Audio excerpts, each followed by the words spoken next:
二老弟娘在此休息片刻，待去早晚随来。好。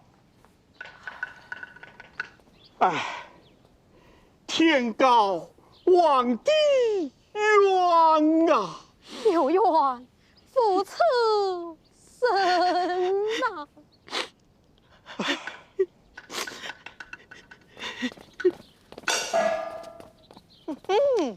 你们逃得出江州，却逃不出我的手掌。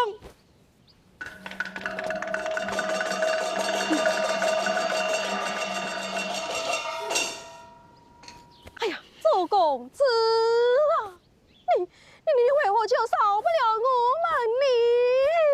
们呢？阴曹地府，讲理去吧！上。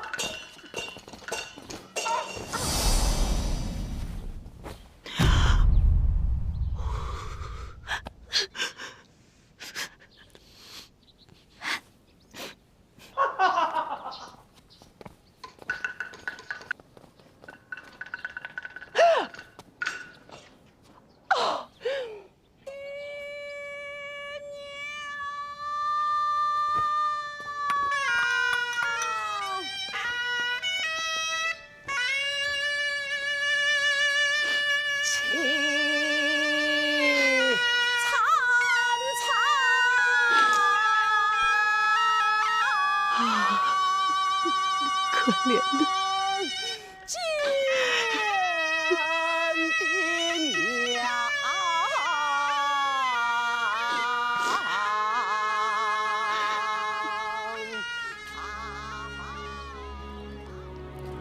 哎呀，好了，奶奶，您别哭了，这哭坏了身子可不好。奶奶，您觉得这出戏如何？这个戏是不错，就是太苦了点儿。哎，这个戏叫什么来着？叫《丁郎恩仇记》。那个演丁郎的小生啊，唱功不错，做工也不错。奶奶，您有所不知，这位丁郎可是确有其人，这出戏也是真的。哦，你是怎么知道的？这丁郎是我朋友的一位亲戚，现在就住在我朋友家里。哎呀，这可怜的丁郎啊！奶奶，您想不想见见这个丁郎？也好，改天你把他带到齐府来，咱们好生的安抚安抚。好，那我明日便去请他来。奶奶，那你就不能伤心了。好。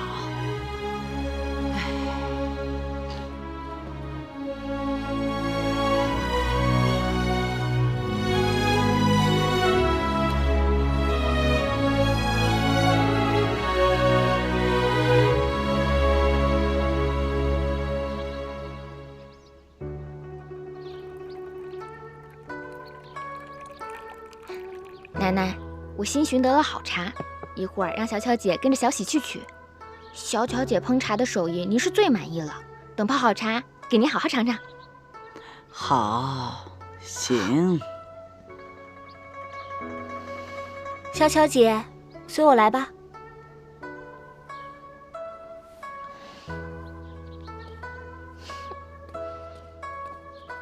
那茶呀，可香可香了。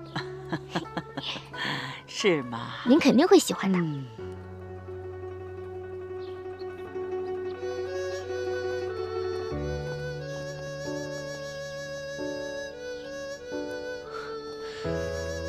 奶奶，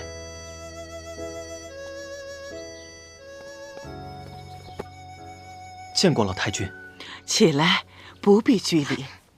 起来，快起来。你就是戏文中的丁郎。老太君，丁郎是戏中人的名字，小生姓纪，叫敬堂。听你的口音，不像是本地人吧？我是江州人。江州人，人长得不错，名字也好听。就是你的命太苦了。昨天那戏看的呀，惹得我这个老太婆直落泪呢。你的爹娘死得也太惨了。老太君，他们杀害我爹娘的手段，比戏中的还要残忍。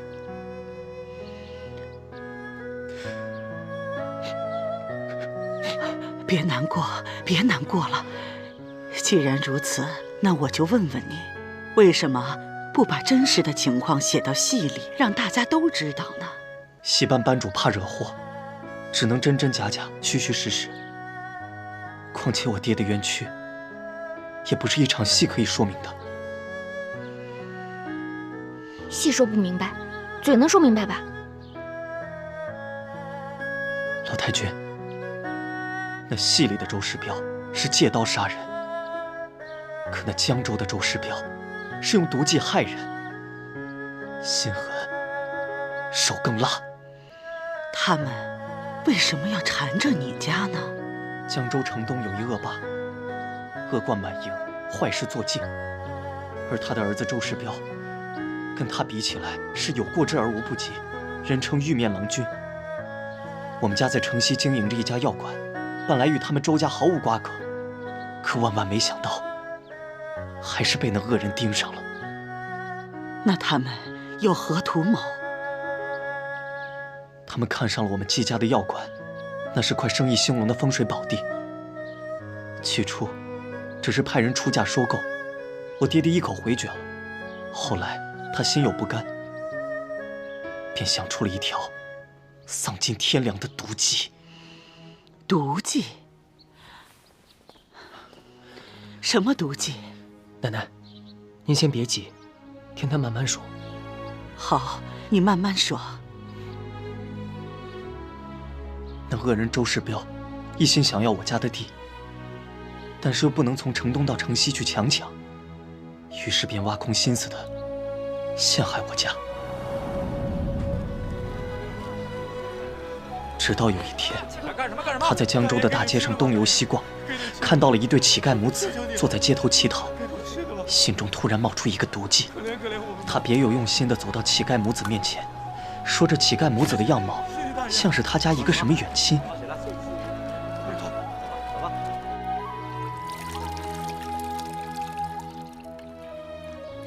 一番花言巧语之后，周世彪让人把这个乞丐骗回家中，大吃大喝，让这个乞丐吃得好穿得好，犹如平地升天。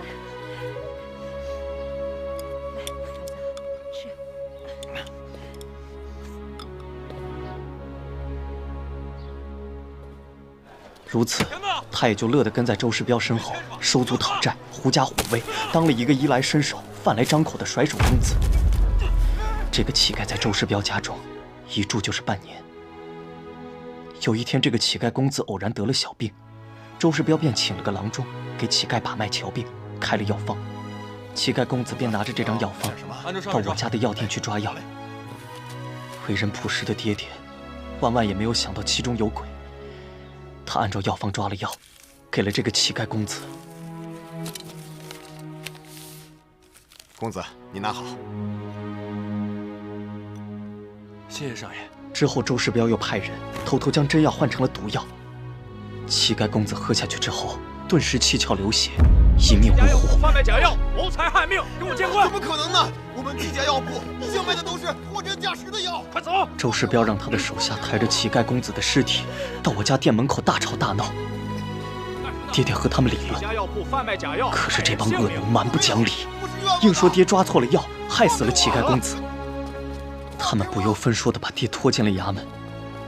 收了周世彪贿赂的县官，用酷刑逼我爹爹招供。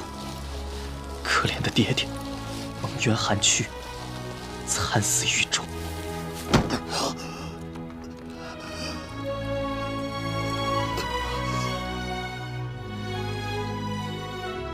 这个恶人丧尽天良，用无辜乞丐的性命嫁祸你家药铺，谋财害命。你刚才所说，都是从哪儿听来的？当年敬堂想去官府报官，却被那周世标买通的狗官赶了出来。恰巧在门口遇到了那位乞丐老太，乞丐老太也觉得他的儿子死得有蹊跷，便去质问周世标。这周世标便派人在他的吃食里下毒，幸亏有个心善的小丫鬟提醒了他。老太知道周世标要赶尽杀绝之后，便连夜逃走了。可这周世标心狠手辣，竟派了许多人去追杀老太。老太受了重伤，眼睛也瞎掉了。他心有不甘，想去报官，途中我遇到了他，我带着他一路逃离江州，却不曾想，这周世标派人连夜追赶我们。混乱之中，我与那老太走散。唉，善恶到头终有报。敬堂，你今日来，就算是我们有缘。这样，我送你一些银两，祝你日后去寻找那证人瞎眼老太，再去状告周世标。若是我说出那周世标的真实姓名，奶奶，这戏中的丁郎实是季敬堂，不过这戏中的周世标嘛，是谁？禀告老太君，那戏中的周世标不是别人，正是来自江州的柯世昭。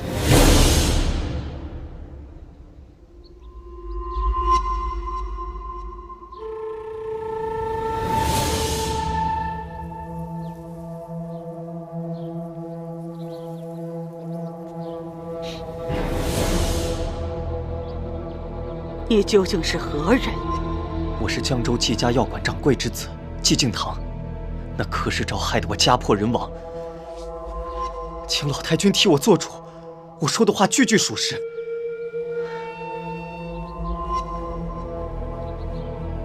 这是我爹临死之前亲手写的，连狱中的狱卒都动了恻隐之心，才将它转交给我。敬堂报官无门，又与老太走失，丢了人证。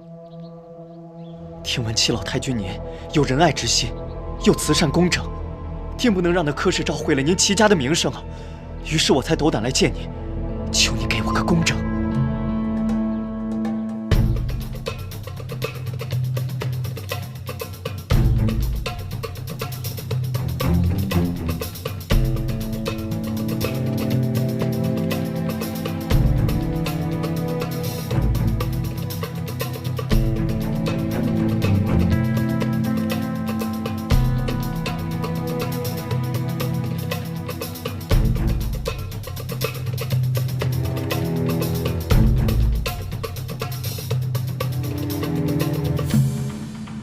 原来他是来告世昭状的。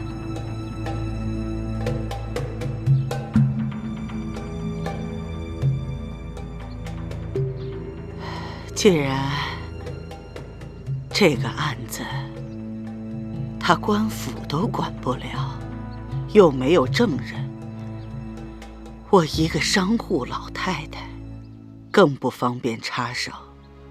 再说了，你刚才所说的也只是一面之词。天磊，在，你去取些银两送给他，让他好好回家。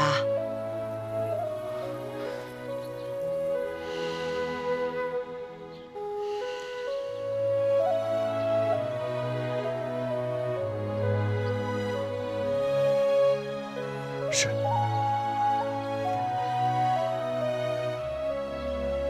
敬堂感谢您的善爱。二位兄弟职业辛苦，上好的女儿红，来两口。来，这个时候不能。哎呀，夜长喝两口解解乏嘛。来，一块喝，来，喝呀！快！来，三少爷怎么今天那么安静？给我再喝一口。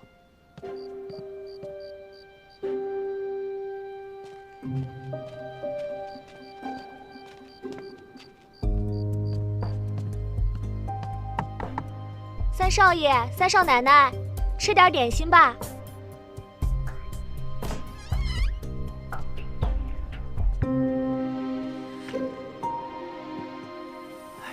来，给我一口。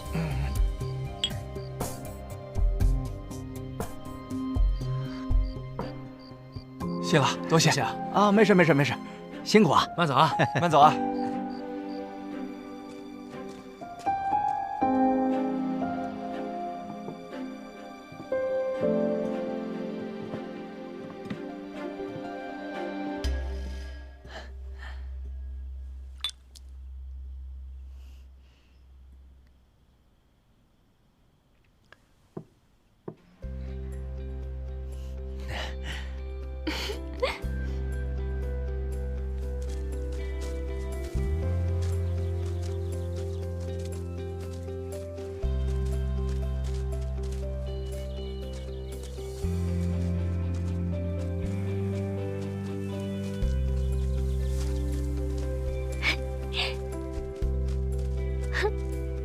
没想到这个别院还有这么一条暗道，真精巧。哎，我都好久没出来玩了。那咱们这次就玩它个够。好，好看吗？好看。杨子，我这招偷天换日如何？还行吧，只是不知道可以瞒多久。是。所以咱们也只能将计就计，速速寻找证人夏言老太，然后赶紧回来才行。哎，我都好久没出来玩了，在你们欺负都要待烦了。这次出来得好好玩一玩。哎，你知道江州有什么好玩的吗？你想玩的应有尽有。那赶紧走吧。走啊，跟我比一比。行。去。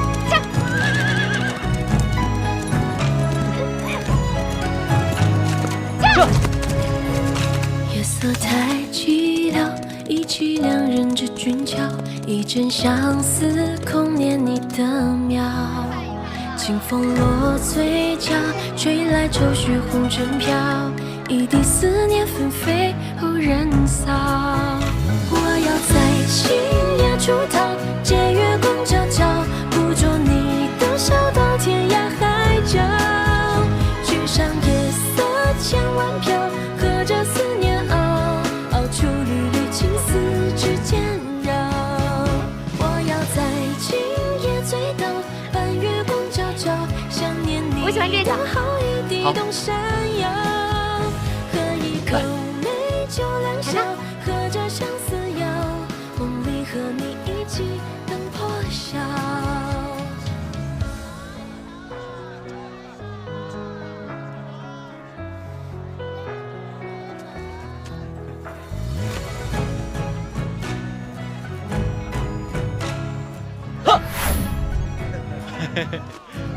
娘子别打！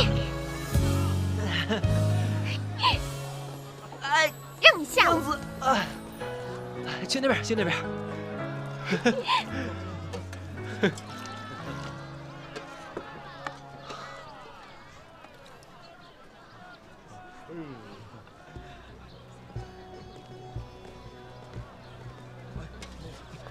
各位朋友，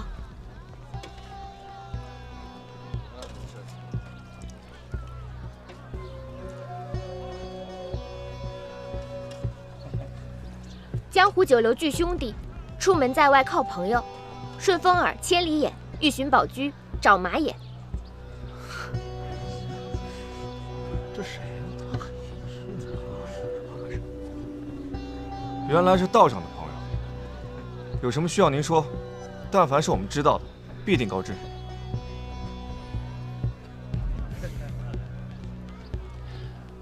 诸位兄弟，你们可否认识一位瞎眼老太，年约50岁左右？他的儿子也曾做过乞丐，还曾跟随贵人逍遥过一段时间。却在1年前离奇的死了。朋友，这单生意我做不了。酬劳可谈。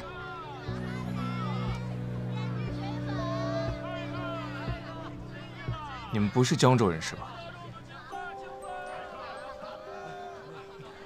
的确不是江州人士，但俗话说，在外靠朋友。请各位兄弟卖点面子，给些消息。朋友，我们只是来打听一点消息，并无敌意。方才这位兄弟说做不了，这做不了3字，况谓含糊。若说我没有猜错的话，此事关乎诸位的身家性命。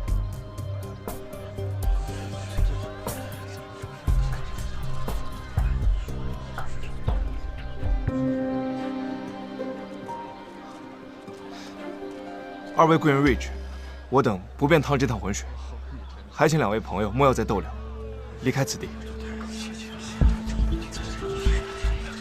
兄弟，你不便说，我们也就不问了。这些钱财，你拿着，给诸位兄弟分一分，买些吃食。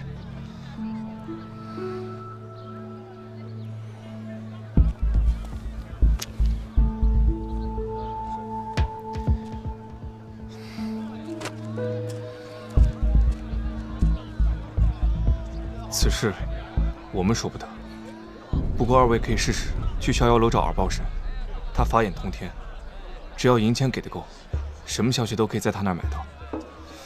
多谢。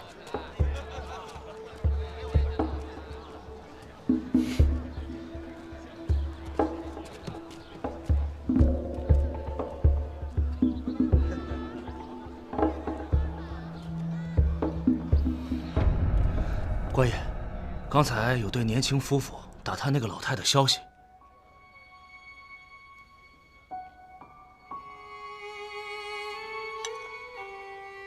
什么人？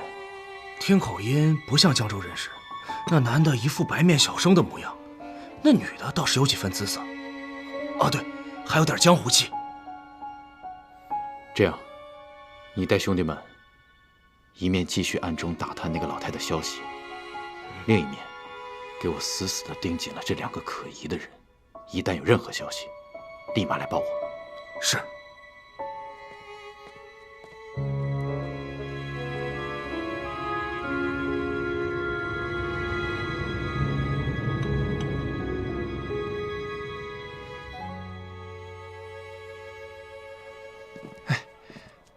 客官，请。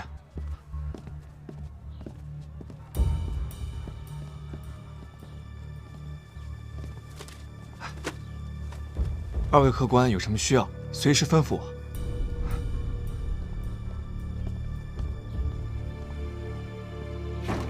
哎呦，王公子，好久没来了呀！多赢点，多赢点。那儿呢？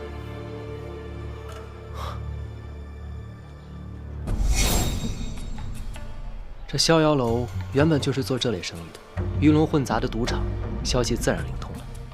走吧。等等，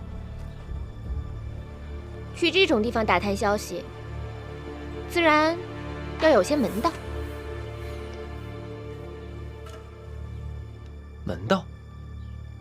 齐3公子锦衣华服，腰带玉佩，头戴玉冠，富贵非常。可就是这脸嘛，我脸怎么了？这脸白白净净，斯斯文文，就是这眼睛太精明了一些，一看就会骗人。我如此温和敦厚，又怎会骗人？你可不要冤枉我。可是我这法子就得要会骗人。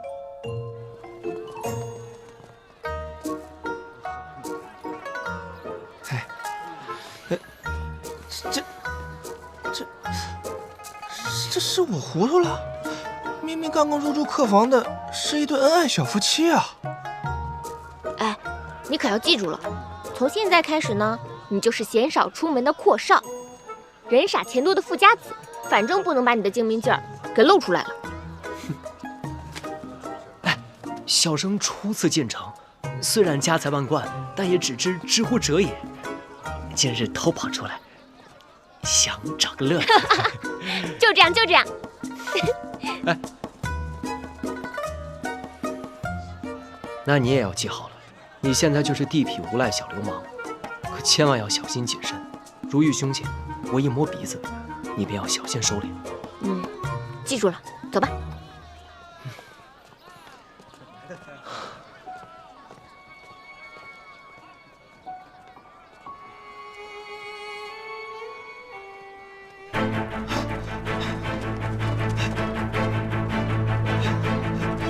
站住！站住！追他！站住！别跑，乞丐！别跑！站住啊！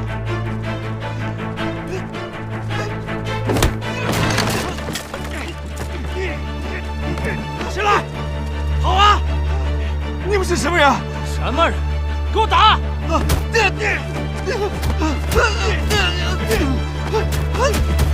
看什么看啊！大爷饶命！大爷饶命！大爷饶命！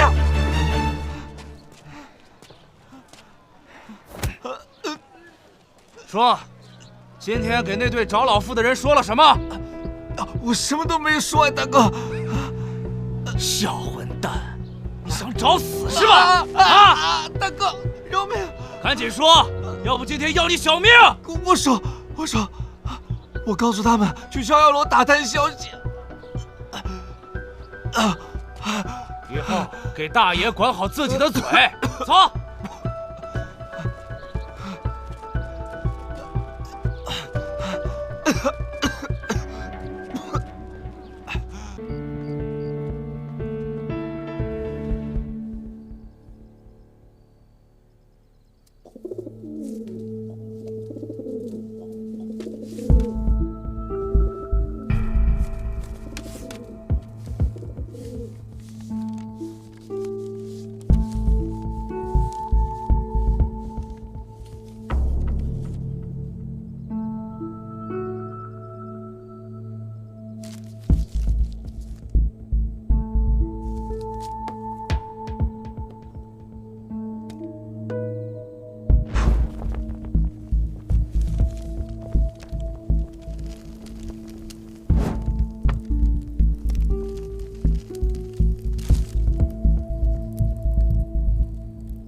少爷，少爷，喊什么？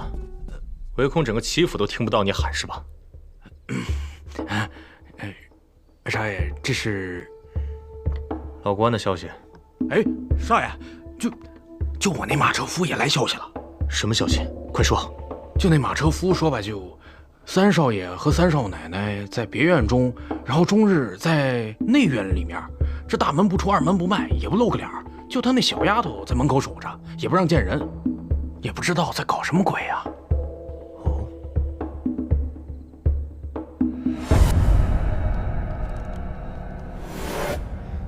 原来如此，他们此刻根本就不在别院当中。不在别院，那在哪儿呢？